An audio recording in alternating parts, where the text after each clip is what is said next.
नमस्कार प्यारे बच्चों, मैं आपकी हिंदी अध्यापिका राजबाला यादव। प्यारे बच्चों, हम भाग 2 वीडियो में पाठ संख्या 10 अपूर्व अनुभव जो एक कहानी है जिसकी लेखिका तुत्सुको कुरियानागी है, और हमने भाग 1 वीडियो में इसके शब्दार्थ के बारे में आपको अच्छे से समझाया है। प्यारे बच्चों, इसकी कहानी इस प्रकार है। जो अपूर्व अनुभव पाठ है उसकी कहानी में 2 पात्र हैं, एक तोत्तो-चान और दूसरा यासुकी-चान। तोत्तो-चान जो लेखिका है, इसके बचपन का नाम है, जो बहुत ही सुंदर और प्यारी बच्ची है। यासुकी-चान उसका मित्र है। यासुकी-चान यहाँ पर बच्चा है और जो तोत्तो-चान है वो एक बच्ची है, अर्थात एक लड़का और एक लड़की, इन दोनों में आपस में मित्रता हो जाती है। फिर प्यारे बच्चों, गर्मियों की छुट्टियां हो जाती हैं और सब अपने अपने घर चले जाते हैं। जैसा कि मैंने भाग 1 वीडियो में आपको बताया था, भाग 1 जो बनाई थी उसमें, कि प्रत्येक बच्चे को एक पेड़ तय कर दिया गया था। ऐसे ही उसके लिए तोत्तो-चान के लिए भी एक पेड़ विद्यालय के द्वारा तय कर दिया गया था, लेकिन यासुकी-चान था जो उसका मित्र था, उसके लिए कोई पेड़ तय नहीं किया गया था, क्योंकि वो उसके विद्यालय में नहीं पढ़ता था। जो तोत्तो-चान है वो अपने मित्र को गर्मियों की छुट्टियों में अपने विद्यालय में घुमाना चाहती है। इससे पहले वह अपने विद्यालय के बारे में बताती है कि हमारा विद्यालय अपने आप में विशेष है, और विशेष क्यों है ये मैंने आपको वीडियो भाग 1 में बता दिया है। आपने वहां पर पढ़ा भी होगा, देखा भी होगा, सुना भी होगा। ठीक है, तो अभी हम इस कहानी को आगे बढ़ाते हैं कि एक दिन अपूर्व अनुभव जो तोत्तो-चान है वो घर से निकलती है और बोल के जाके अपनी मम्मी से कि मम्मी मैं अपने मित्र के घर पर जा रही हूँ। ठीक है, और वो ये बात कहते समय जूते के जो शूज की जो लैस होते हैं, जूते की जो रस्सी होती है, उसको बांधते बांधते बोलती है, क्योंकि वह अपनी मम्मी से आंख मिलाकर बात नहीं कर पा रही है, क्योंकि उस समय वह झूठ बोल रही थी और झूठ बोलते हुए उसकी मम्मी उसको अच्छे से पकड़ लेती और फिर मम्मी पूछती कि आप सचमुच बताओ कि कहाँ जा रही हो। लेकिन जो तोत्तो-चान है वो आज एक विशेष कार्य करने जा रही है जो अपने घर वालों को वो नहीं बताना चाह रही है, क्योंकि यदि वह अपने घर वालों को इन सभी बातों के बारे में बता देगी, अर्थात उस विशेष कार्य के बारे में बता देगी, तो उनके घर वाले उसको कभी भी ऐसा काम करने की आज्ञा नहीं देंगे, अनुमति नहीं देंगे। इसलिए वह अपने घर वालों से झूठ बोल करके और ये कहकर निकल जाती है कि वह अपने मित्र के घर उनसे मिलने जा रही है, और वह अपने मित्र यासुकी-चान को अपने पास बुला लेती है, जो पहले से ही उसके विद्यालय के पास जो पेड़ खड़ा होता है उसके पास खड़ा हुआ तोत्तो-चान का इंतजार करता रहता है।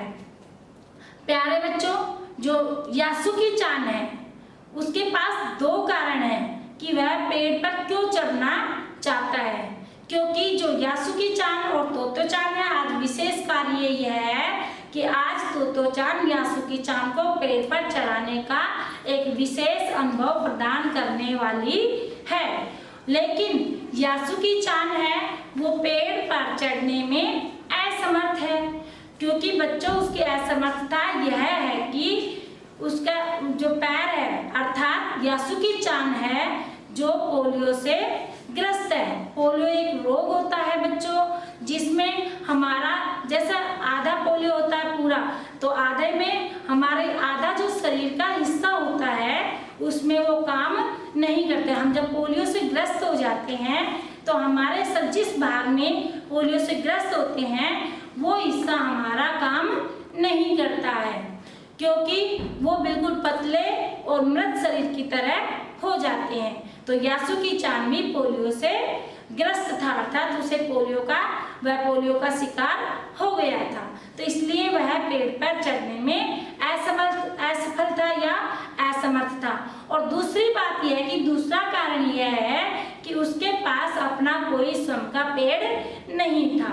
लेकिन तोतो चान जिस विद्यालय में पढ़ती थी उस विद्यालय को मैंने आपको पहले बताया कि वो रेलगाड़ी का जो डिब्बा होता है उसमें उसका कक्षा कक्ष होता है, और प्रवेश द्वार पेड़ों जो लंबी गहरी जड़ों से बने हुए थे वो पेड़ उनका प्रवेश द्वार था।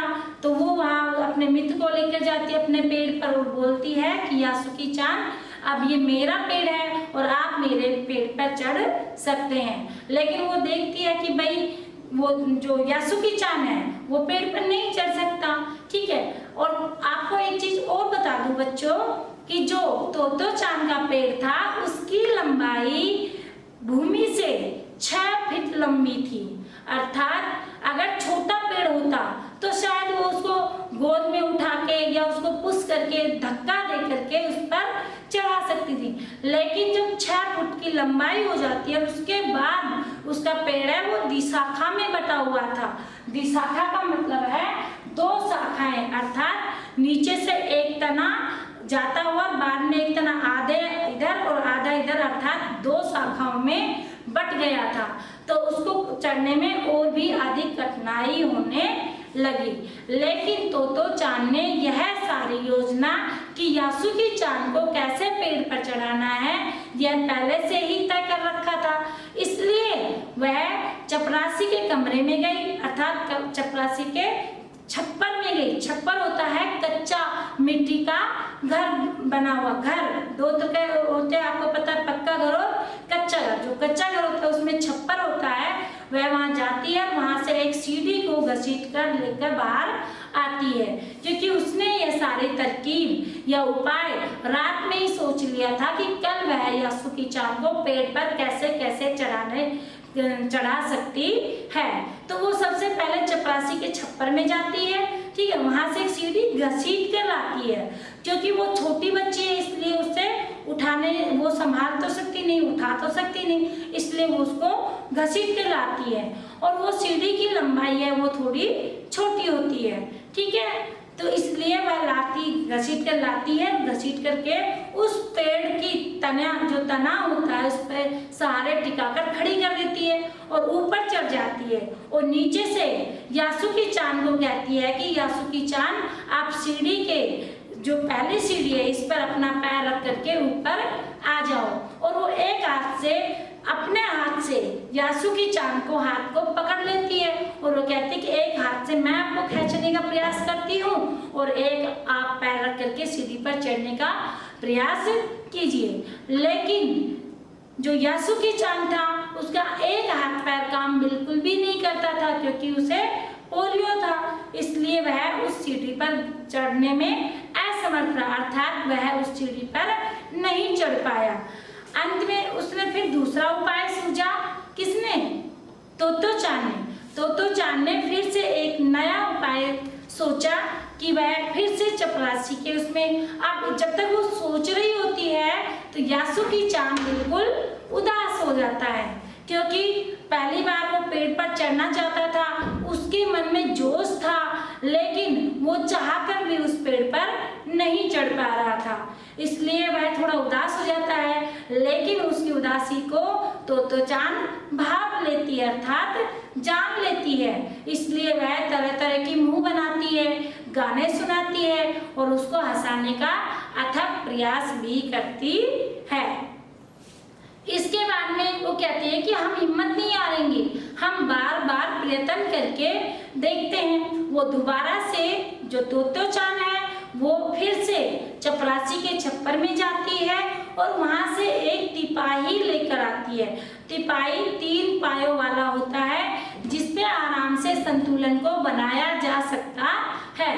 बच्चों, सीढ़ी 2 पैरों की होती है लेकिन उसको किसी सहारे की आवश्यकता होती है, लेकिन तिपाही होती है उसको किसी के सहारे की आवश्यकता नहीं होती। आपने देखा भी होगा जब किसी के नव निर्माण करते हैं, घर का निर्माण करते हैं, तो वो एक तिपाई 3 पैरों वाली एक सीढ़ी सी होती है और उस पे ना हम कोई भी सामान रख सकते हैं और वो सामान आराम से वहाँ पर रखा जाता है। लेकिन मैंने पहले अभी बताया कि पेड़ की जो तना है वो 6 फीट लंबा है और जो तिपाई है वो थोड़ी सी छोटी है। अब वो बड़ी मुश्किल से वो मेहनत करके उत्तेजित अर्थात जोश में आकर के उस तिपाई पर चढ़ जाता है। कौन बच्चों? यासुकी-चान। अब वो वहां से चढ़ने के बाद में फिर से निराश हो जाता है क्योंकि उसे पेड़ पर चढ़ने के लिए अभी थोड़ी दूरी और तय करनी थी। अब जो तोतो-चान पहले से ही पेड़ पर चढ़कर बैठ गई थी वो कहती है कि आप हिम्मत मत हारिए, आप अपने आप का हौसला बुलंद रखिए क्योंकि हम मेहनत करेंगे। आप ऐसा कीजिए, इस तिपाई पर लेट जाइए, ठीक है।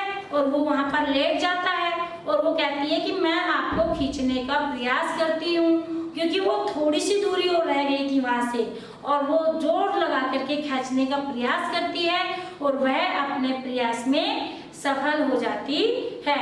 और इस तरीके से मेहनत करके बार बार प्रयत्न करके वो अंत में यासुकी-चान को अपने पेड़ जो 2 शाखा वाला 2 शाखाओं वाला था उस पर चढ़ाने में सफल हो जाती है। और आज दोनों पसीने से तरबतर हो रहे हैं क्योंकि उसने जोर लगा के उसको ऊपर की तरफ खींचा और वो वैसे ही परेशान हो रहा था। तो उसका पहला वो था तो उनके पास थकान भी थी और खुशी भी थी, लेकिन उनके पास थकान से ज्यादा खुशी का अनुभव हो रहा था क्योंकि थकान तो चढ़ने से हुई थी, लेकिन जो उसे पहली बार पेड़ पर चढ़कर सारी जगह का जो दृश्य नजारा दिखाई दे रहा था वह बड़ा ही सुंदर लग रहा था, मनमोहक लग रहा था, आकर्षक लग रहा था। और इस तरीके से उस खुशी के सामने जो उसका थकान थी वो कमजोर पड़ जाती, फीकी पड़ जाती है। और इस तरीके से वो दोनों बैठे बैठे काफी देर तक मतलब लंबे समय तक आपस में गप्पे हाँकते रहे, बातें करते रहे क्योंकि यासुकी-चान के लिए यह अंतिम और पहला मौका था। पहला इसलिए था क्योंकि आज से पहले उसको किसी ने भी इतनी अच्छे से मदद नहीं की थी कि वह पेड़ पर चढ़ सके, और आखिरी इसलिए था क्योंकि तोतो-चान के अलावा उसकी कोई मदद अब वो दोबारा से पेड़ पर पता नहीं कोई चढ़ाए या ना चढ़ाए। अगर इस बात का उनके घर वालों को पता चल जाएगा तो उसे अनेक जो मुसीबतों का सामना घर वालों से मतलब डांट भी मिल सकती है। तो इसलिए उसने सोचा कि आज मैं चढ़ गया तो शायद ये मेरा पहला और अंतिम अवसर है जो मैं पेड़ पर चढ़ाऊं। ये कौन महसूस कर रहा है? यासुकी-चान। फिर यासुकी-चान ने कहा कि किससे? तोतो-चान से कहा कि मेरी दीदी अमेरिका में रहती है और उसके पास एक बहुत बड़ा टेलीविजन है जिसके अंदर हम कुश्ती देख सकते हैं। तो वो मुझे बता रही थी जब वह अमेरिका से आएगी, अर्थात यासुकी-चान की बहन है, दीदी है बड़ी वाली, वो अमेरिका में रहती है और अमेरिका से जब वो जापान में आएगी तो वह अपने साथ क्या लेकर आएगी? टेलीविजन लेकर आएगी, दूरदर्शन लेकर आएगी। तो वह मिलकर के दोनों मिलकर के तोतो-चान और यासुकी-चान मिलकर के उस पर जो सूमो की कुश्ती होती है, पहलवान होते हैं, उनकी कुश्ती का दृश्य वो देख सकेंगे। तो इस समय जो तोतो-चान है वो कहती है कि मैंने तो टेलीविजन कभी नहीं देखा। तो यासुकी-चान कहता है कि वह एक चौकोर रंग का बड़ा डिब्बा होता है जिसकी एक स्क्रीन होती है, उसमें जो चीज चल रही होती है वो आराम से हम देख भी सकते हैं और सुन भी सकते हैं। जब मेरी बहन यहाँ आ जाएगी अर्थात जापान में, क्योंकि जो यासुकी-चान है और तोतो-चान है वो जापान के तोमोई शहर के रहने वाले हैं, ठीक है। तो वो अपनी दीदी के बारे में बताता है कि जब वो आ जाएगी तो आपको मैं अपने घर बुला लूंगा, न्योता दे जाऊंगा, बुलावा भिजवा दूंगा और आप मेरे घर पर आ जाना और उस समय हम इस दृश्य का नजारा लेंगे अर्थात कुश्ती देख सकेंगे। तो प्यारे बच्चों, यहाँ पर देखो सच्ची मित्रता की पहचान होती है हमें कि मुसीबत के समय, विपत्ति के समय ही एक मित्र दूसरे मित्र का वास्तविकता का अर्थात मित्रता का पता चलता है। क्योंकि जब हमारे ऊपर विपत्ति आती है तो हमारे सारे मित्र हाथ ऊपर कर देते देते हैं, खड़े होकर चले जाते हैं। लेकिन जो हमारा सच्चा मित्र होता है, जैसे यहाँ पर यासुकी-चान था, उसकी सच्ची मित्र कौन निकली? तोतो-चान, क्योंकि उसने पेड़ पर चढ़ने की इच्छा को प्रकट किया तो अपने घर वालों से झूठ बोल करके और गर्मियों की छुट्टियों में मतलब अपने आप कितनी मेहनत करके पसीने से तरबतर होकर के अनेक कठिनाइयों का सामना करते हुए अपने मित्र को पेड़ पर चढ़ाने में सफल हुई, यानी कि कामयाब हो गई थी। अगर इस बात का मान लीजिए हम सोचकर चलते हैं कि यासुकी-चान अगर गिर जाता तो देखो उसके हाथ पैर एक तो काम ही नहीं कर रहे थे क्योंकि पोलियो से ग्रस्त था, तो दूसरे भी टूटने का डर बन सकता था और उनको अंदाजा भी नहीं था, अनुमान भी नहीं था कि वह कितनी बड़ी मुसीबत का सामना करने जा रही है। दूसरी बात यह है कि यहाँ पर देखो हमें एक दूसरी शिक्षा भी मिलती है कि बार बार प्रयत्न करने से अगर वो एक बार मान जाती, एक बार में ही वह यह सोच लेती कि नहीं, सीढ़ी लगाने के बावजूद भी मैं यासुकी-चान को पेड़ पर नहीं चढ़ा सकती, अपने मन में हार मान जाती, निराशा उत्पन्न कर लेती, तो वह यासुकी-चान को पेड़ पर कभी भी चढ़ाने में सफल नहीं होती। इसलिए उसने हिम्मत को नहीं हारा और बार बार मेहनत की, सीढ़ी घसीट कर लाई। छोटी बच्ची थी और सीढ़ी घसीट कर लाने में बहुत ज्यादा दम का प्रयोग किया, बल का प्रयोग किया। सीढ़ी छोटी पड़ गई, उससे वो सफल नहीं हो पाई तो वो तिपाही उठा कर लाई, ठीक है, उसको भी घसीट कर लाई और तिपाही से उसने फिर यासुकी-चान को खुद पेड़ पर चढ़ करके यासुकी-चान को जोर लगा करके बलपूर्वक उसको ऊपर की तरफ घसीटा। अर्थात बार बार प्रयत्न करने पर ही वह यासुकी-चान को मतलब अपने पेड़ पर चढ़ाने में सफल हुई। तो बच्चों, आपको भी एक अपने जीवन में एक सच्चा मित्र अवश्य रखना चाहिए या सच्चा मित्र किसी न किसी का बनना चाहिए। ऐसा नहीं होना चाहिए कि एक मित्र की बात दूसरे मित्र से करें या दूसरे मित्र की बात तीसरे मित्र से करें, वो वास्तविक या सच्चा मित्र नहीं होता। क्योंकि सच्चा मित्र तो वही होता है जो उसकी विपत्ति के समय, उसके प्रत्येक समय उसका साथ दे, उसका मनोबल बढ़ाकर रखे। जैसे यहाँ पर यासुकी-चान का सच्चा मित्र कौन निकली? जो हमारी पाठ की लेखिका है तुत्सुको कुरियानागी। यह कहानी है जो उसने अपने बचपन में अपने दोस्त के सामने की थी। तो यह कहानी उसने अपने बचपन की बात को इस कहानी के माध्यम से बताया है। तो प्यारे बच्चों, आशा करती हूँ कि आपसे उम्मीद है कि आप इस पाठ को की जो कहानी है उसको अच्छे से समझ में आ गया होगा या अच्छे से समझ आ गई होगी, ठीक है। इस पाठ का आप अच्छे से पठन करेंगे और जो शब्दार्थ है उसका पठन करके आप अपने पेरेंट्स रजिस्टर में लिखेंगे भी। और इस कार्य पाठ से संबंधित जो भी कार्य पत्रिका और प्रक्षेपण पत्र आपको जल्दी ही मिल जाएगा। प्यारे बच्चों, घर पर रहना है, सुरक्षित रहना है और साथ में अध्यापिका के द्वारा जो भी आपको गृह कार्य दिया जाता है वो आपको अच्छे से अभ्यास करना है, घर पर रहना, सुरक्षित रहना। प्यारे बच्चों, हम फिर मिलेंगे अगली वीडियो में एक नए अध्याय के साथ।